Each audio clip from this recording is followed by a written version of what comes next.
My name is Cheryl, and I work for Access, and I am here today with Dave Ellefson. Hi, Dave. Hey, how are you? I'm good, and most everybody probably knows that you are one of the founding members of Megadeth, and you were the bass player for the band, and you have been in many, many other bands as well, and you are here to talk to us today about your new EMP label. We're very excited to hear about that. Yeah, thank you. Yeah, it's been something that, for years people have said to me, you'd be a good manager, you should start a record label, all these things, and probably a lot of it was right. I authored a book called Making Music Your Business, a guide for young musicians that came out back in 1997. Okay. And I think that probably people are like, wow, all right, maybe this guy knows what he's talking about, And, the truth of it is you could write now I've written a few books, I realize you could write a book about almost anything and not know what you're talking about. Sure. That's the truth of that. But, it's funny. I don't know, I kind of have this propensity toward, because I'm a kid who grew up in the Midwest on a farm in Minnesota, and for whatever reason had this hunch that I should get a bass and be a bass player, and that thing took me to Hollywood, and met Dave, and we started Megadeth and all the other bands and records and the whole journey that I've had just through my life as a musician.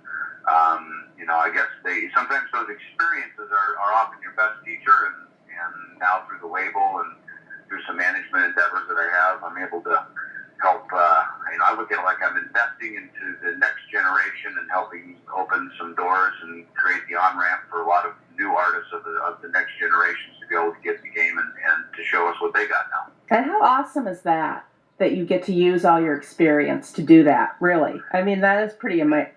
It is cool. I think over the years I've had a lot of just good friends and teachers, and even my father, as much as he was a farmer, and he ran our Ellefson family farm that has been in our family now for well over a century. But he was a businessman above all else. And he just, it's one thing to be, to make money. Obviously, that's part of business. But business is also there to try to contribute and help and do things and, sure. And promote economies. And so there's kind of a lot of different sides of business. It isn't just about making the money.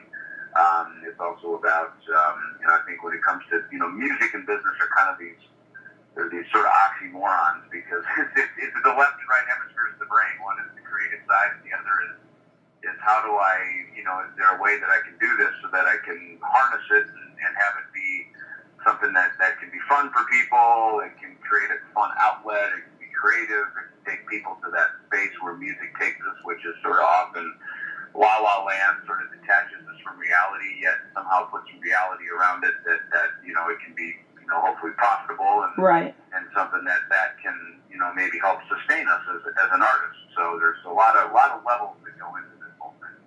And you have really done a lot in the music business. I mean, you've done everything from advertised amps to had guitar products made. You've been in several bands. I mean, so you just really have a huge, vast background to help upcoming bands. Yeah, there was a season there where Megadeth, had disbanded in 2002, and then I sat out for it for a few years. I know Dave had some, aspirations to do some solo work, and that sure. actually kind of ended up turning into Megadeth work. But I was in this time of my life where I was working for PV. I was doing artist relations, which is essentially a marketing position.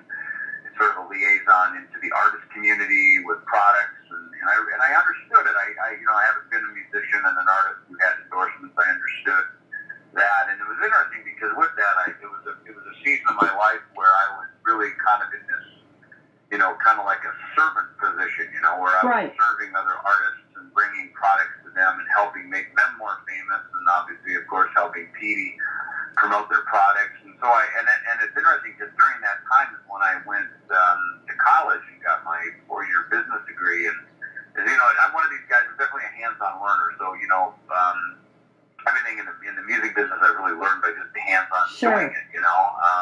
And so learning, getting my college degree to understand global international business and marketing and manufacturing and all that. I was working at PD doing all those things, really understanding manufacturing, marketing, patent, product development, engineering, sort of learning sort of the horizontal and vertical aspects of a large international corporation like PD was. And the music industry is a microcosm of the bigger, Apple and Microsoft and UPS. Right. Starbucks and some of those bigger brands, but it was interesting. It's just I always had a fascination about it. I felt like I was traveling the world, sitting up at the front of airplanes with all these astute businessmen, and there's a part of me that I really wanted to know what they knew. Like there's just kind of sort of a validation to that. So doing that TV gig and going to college, I felt like like the two worlds kind of came together finally for me, which was very satisfying for me. That is very cool, though, that you went back to school. How old were you when you...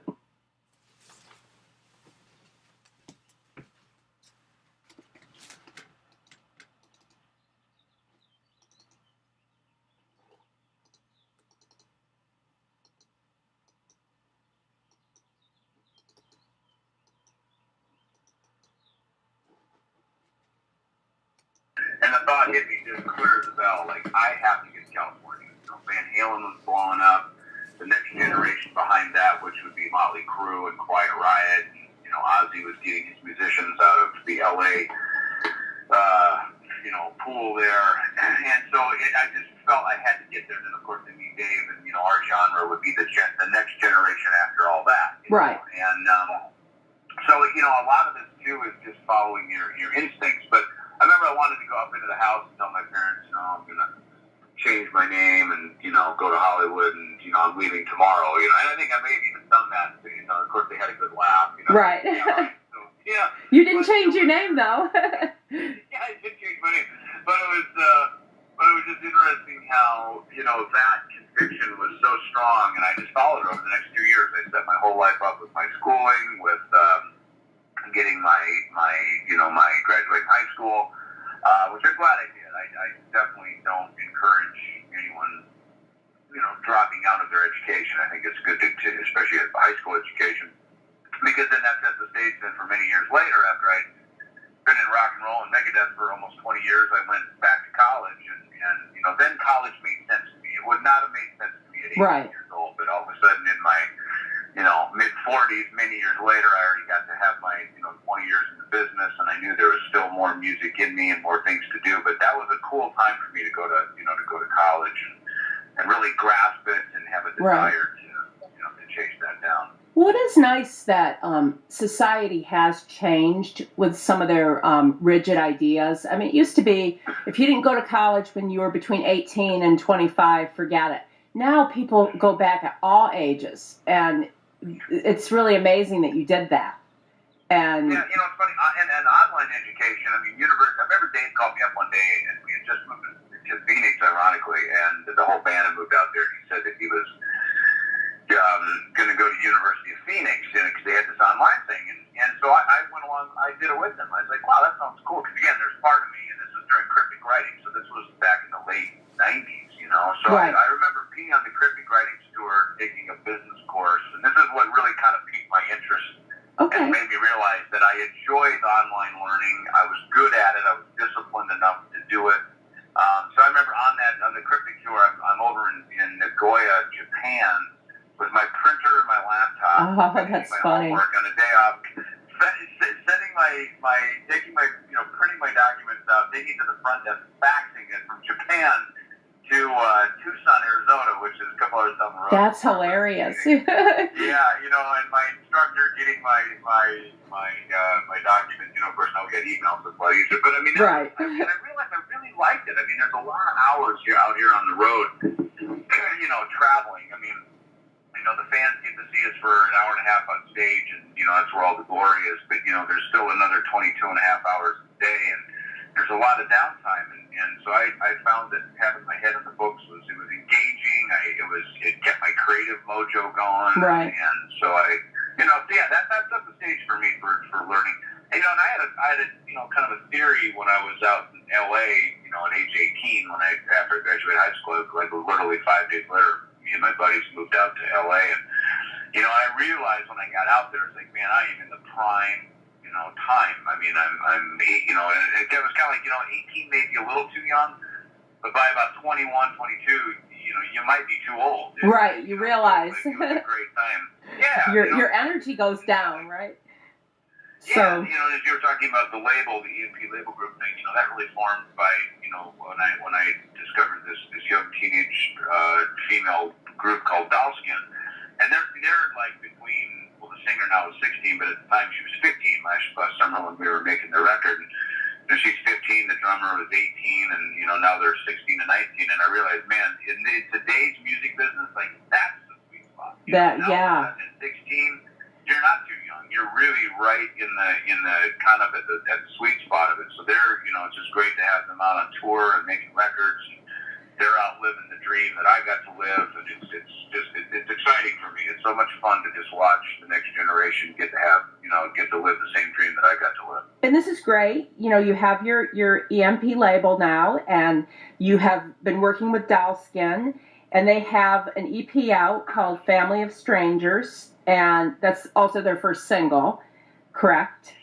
And the single, or you're right. That was the first. The EP was actually called In Your Face. We're actually doing a reissue of the pre-sales.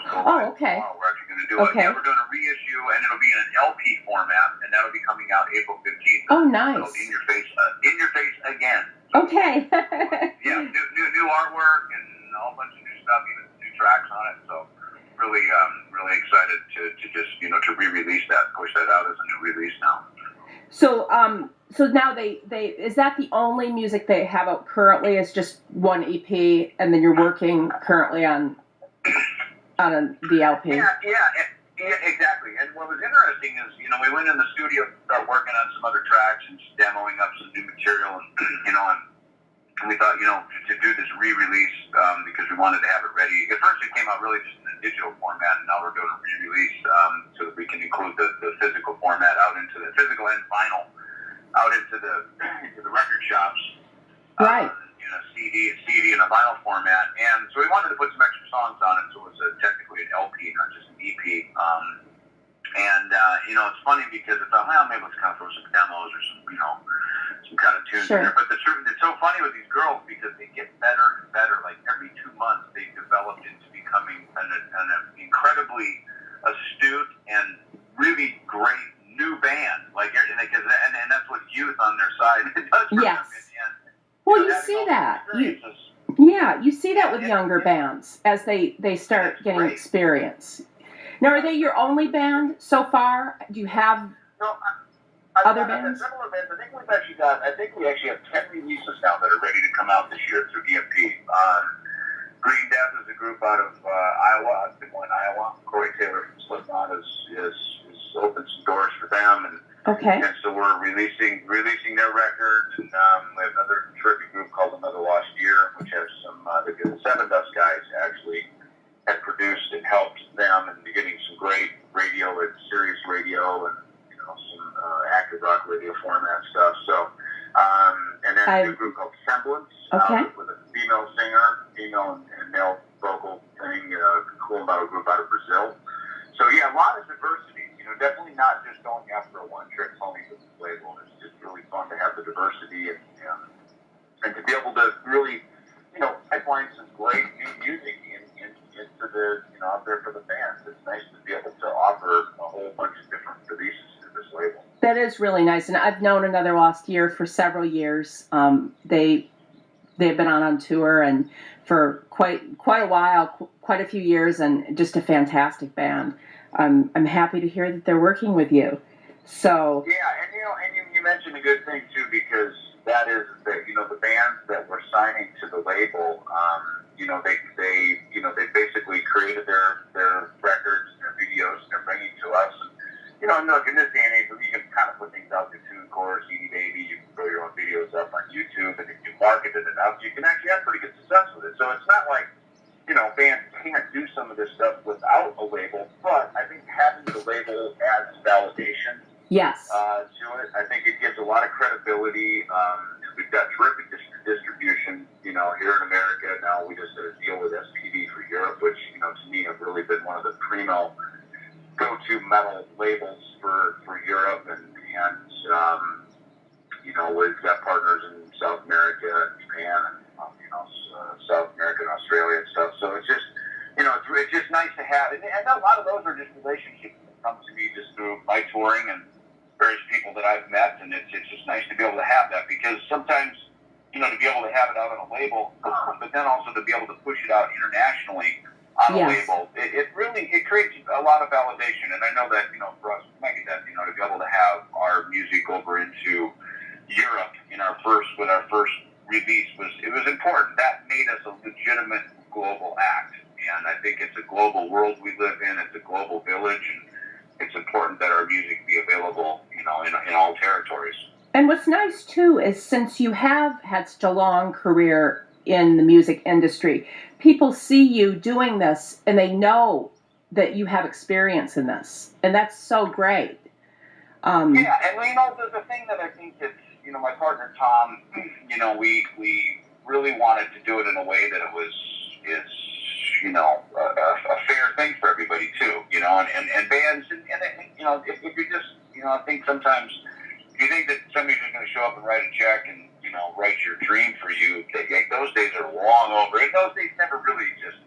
Right. I mean, and this is a lot harder work than people think that it is. And as the saying goes, if it were easy, everybody'd be doing it, you know? Right. So there's a lot that goes into it, and the acts that we're signing are, you know, they've got a great work ethic. Like you said, with Another Lost Year, you've known them. They tour 200 some days a year. Same with Green Death. Same with this group, Cage 9. I mean, these bands they've been working at this stuff, you know, and even though they're new bands to most of the public, you know, most bands have been working for a while before Absolutely. they start to get some traction, you know. So we really only want to work with bands who are willing to work. I had a manager years ago tell me, he said, I'm not willing to work any harder than my artist is, you know. And what that meant was, if they think I'm going to stay up all night and do all the work for them while they're out partying and goofing off, right. yes, again, you know, right. You know, water rises to its own level. So, and I think exactly. You know, work ethic is contagious. When you have it, people rise to the occasion. When you're a slacker, people tend to slack off. Right. So, that's true. I think it's really a beautiful thing here, with everybody really wanting the best for everybody's records. And Tom is your and you've started working with Tom, and so how did you bring him in?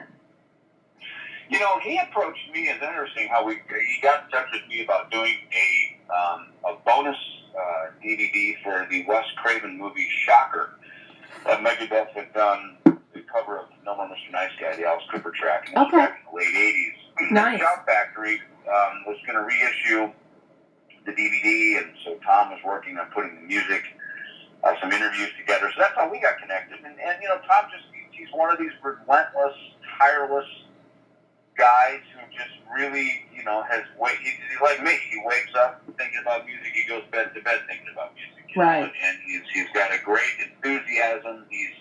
You can tell he's still a fan of music, and you know, and that's why he's got great ears for A&R, which is basically talent scouting and giving, you know, creative direction to bands as they get signed to labels.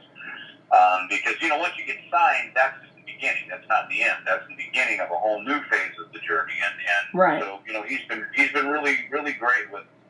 He's got great intuition with that, and you know, and it's you know, as a result, we've got to, you know, put together, you know, a great radio team and video team. We've got great road personnel, especially like with the Dawson stuff. We've got, you know, really a nice organization has grown up around us, because as much as there's, you know, 4 or 5 of us on that stage, there's a whole team and a network of people behind the scenes that work tirelessly, you know, day in, day out to make it happen for us artists while we're out on that stage. So that's, you know, to me, that's why B&P label group, you know, I wanted it to have something that isn't just a one-trick pony and very narrow. I want it to be very wide, that can apply musically to a lot of different genres. You know, we're obviously starting hard rock and metal stuff, but we can go out of that a little bit if we want to, and have a lot of different label partners and different creative people involved in this thing. So to me, it's, you know, it's a group, it's a big team, a big network of people that are involved in this now.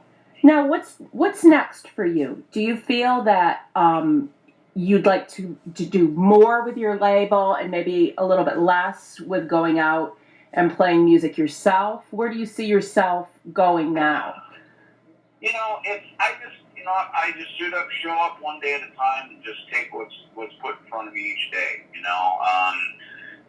And life goes in these different directions. I mean, obviously the Megadeth tour is really big right now.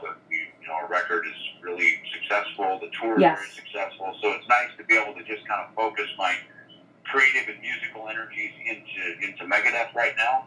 And then at the same time, these seeds that have been planted over the last year with managing Ellefson and a couple of other artists now that are coming into the management side and putting the label together, that thing kind of has some wind in its sails now, and it's starting to, its own momentum is keeping it going, which is a beautiful place for a business to be. Yes. And I have fun with it. I mean, I have fun out here on the road or on the tour, being able to, oversee things and check in on it, and I don't have to micromanage all of it, which is nice.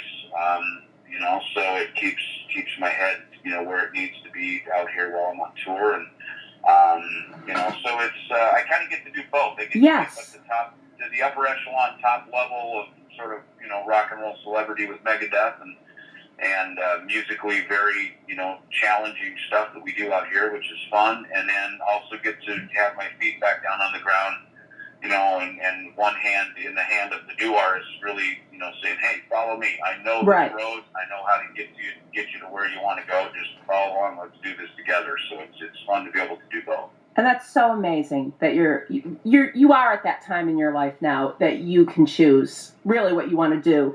So you're in Megadeth. You have your EMP label.